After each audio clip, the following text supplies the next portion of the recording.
Hello brothers and sisters, thank you for your continued support. Since we lost our monetization, we've been seeing you guys supporting us so much and we are so grateful. And for our new subscribers, welcome, and for those who have not subscribed, please subscribe so that you can be part of the African Buzz family. So the AES has continuously become so difficult for France and the French companies such that they are now leaving one by one. Since the army left, the ambassador left, now it's the companies which are leaving. And today, a company known as Sogea Satom, which is a construction company, has left the country, leaving unfinished projects. Guys, remember all the time that when we talk about French companies working in the Francophone countries, it is always like they don't pay tax, or the government was forced to give them this project because the government of France had the first right of refusal. So they were forced to give France. So at this point with our leaders, Ibrahim Traore, Assimi Goïta and Abdurrahman Tiani, we seeing these people being told you have to pay tax to the government, you have to go according to our rules. So we are seeing Sogea Satom leaving, following another company called Veolia Group. So this company has decided to withdraw, leaving unfinished projects, including the section linking Adre Salifou University, that's Adre Salifou University in Niger, to the city center of Zinda. These roadworks, which have been going on for several years, are a source of discontent for local residents who live in difficult conditions exposed to dust and noise pollution. Imagine a small section of the road that has taken several years, such that people keep on suffering from dust. Diseases emanating, lung diseases because of the dust and all that. And I know for sure some people have died because of that. Because it's several years, just a road. Do you know how long Chinese take to construct like 100 kilometers road? Just 1 year. Now this is several. And it's highways, it's crazy. Let's go to another company which is seeing dust in the AES. It's Air France. Air France had a dark year in the Sahel African sky in 2023, and I bet even right now they are still seeing it. Faced with a complex political situation and flight restrictions, Air France sees its future in the Sahel becoming darker.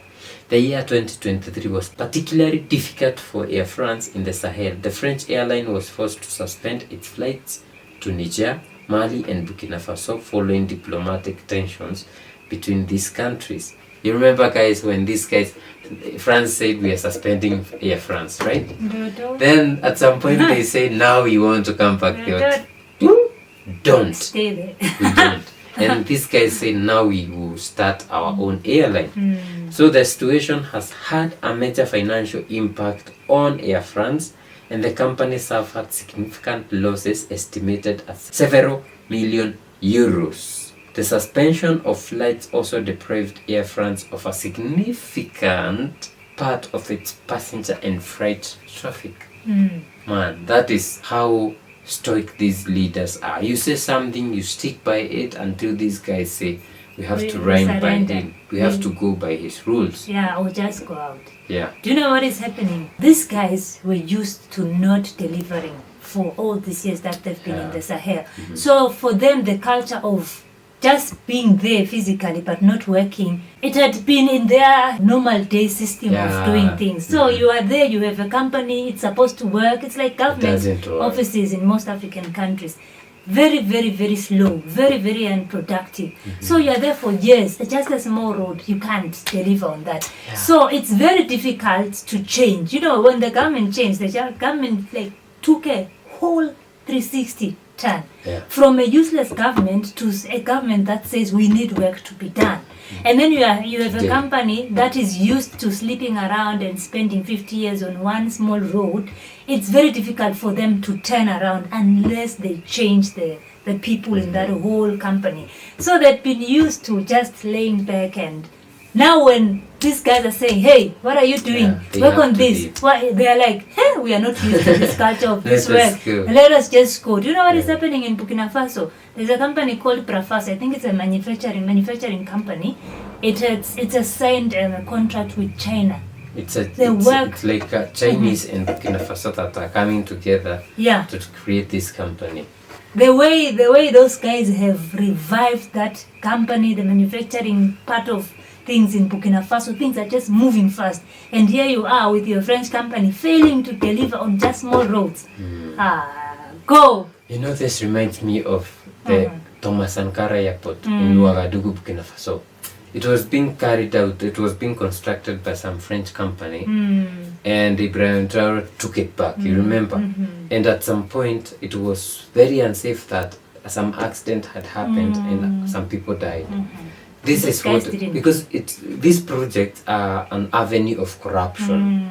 And now, you don't have that corrupt government. You have Ibrahim Traore, Tiani, and Koita Assimi. So what do? Moriferan!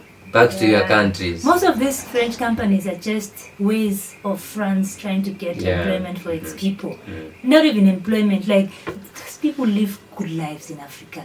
Like if you see a French living in Kenya, in Uganda, they live in the posh areas, they are getting a lot of money. They are being paid very well. Some are even tax exempted, you know. They pay tax lives to your countries. You see? Yeah. So France had brought them to these countries just to enjoy life. Now things are turning around, you are told to work. It's very difficult. And we thank God for our leaders. I look at it this way. You get this project, but in real sense, because you have all the equipment, you are doing other explorations around the country. You are constructing a road, but you know that between this university and the city center of Zinda, there's probably an area where probably there's gold deposits. And through there, you're going to go mining. You know, you dig, you move, then you bring another cut and fill. But in the process, you are doing exploration and all that. So kudos to these governments, and we know now if it has to come back, it will come back stronger. Yeah. And we will not be seeing them being exploited by these guys. Guys, let us know what you think about what is happening in the Sahel states. Still development, still progress. We are excited to see that things are continuing just the way we expect them to continue. So please don't forget to like the video, share the video, and definitely subscribe. We'll see you in the next one. Bye.